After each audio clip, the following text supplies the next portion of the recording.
Kuen, l'évangile en Nouvelle-Calédonie, comment il est arrivé et quelles étaient les relations éventuellement conflictuelles entre les anciens, les ancêtres de Calédonie et ceux qui sont arrivés avec l'évangile?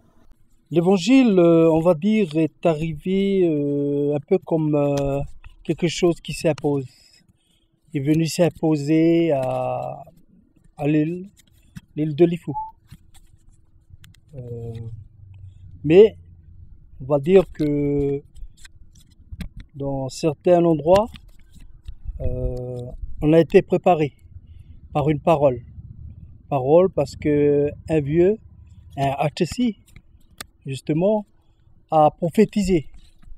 Il a eu un songe et il a dit que deux choses allaient arriver. Et ces deux choses-là, l'un viendra du nord, l'autre par le sud. Et il fallait choisir celui qui vient du sud. Parce que c'est comme dans ces termes, une tortue qui va grandir et qui va nourrir l'homme. Donc quand les choses sont arrivées, le protestantisme est arrivé du côté sud. Et donc c'est par là que nos ancêtres ont allé chercher l'évangile. Alors l'évangile, comme je disais tout à l'heure, c'est quelque chose qui s'impose à la culture. C'est quelque chose qui vient, qui surprend, qui a apporté donc des nouvelles structures, des nouvelles choses dans la vie des gens de cette île.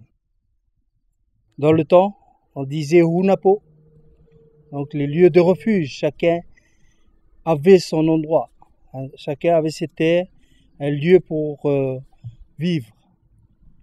Et quand l'évangile est arrivé, donc par le sentier des grands chefs, il a rassemblé tous ceux qui étaient dispersés en un lieu de culte qu'on appelle le Hunami.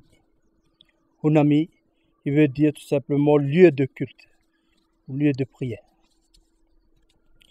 Donc, l'arrivée de l'évangile a transformé, a apporté de nouvelles choses dans la structure du peuple qui était en place. Donc je disais tout à l'heure que on a quitté les Hunapo pour être dans les Hunami, dans des lieux de prière, des lieux de culte qui sont maintenant appelés des paroisses. Et nous, quand nous naissons, nous naissons dans ces lieux de prière. Et la transmission se fait donc oralement, mais aussi en impliquant les activités de la paroisse.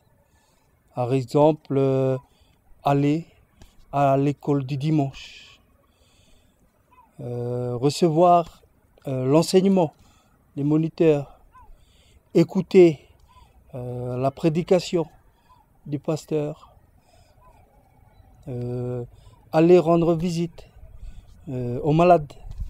Voilà, c'est intégrer les activités de la paroisse.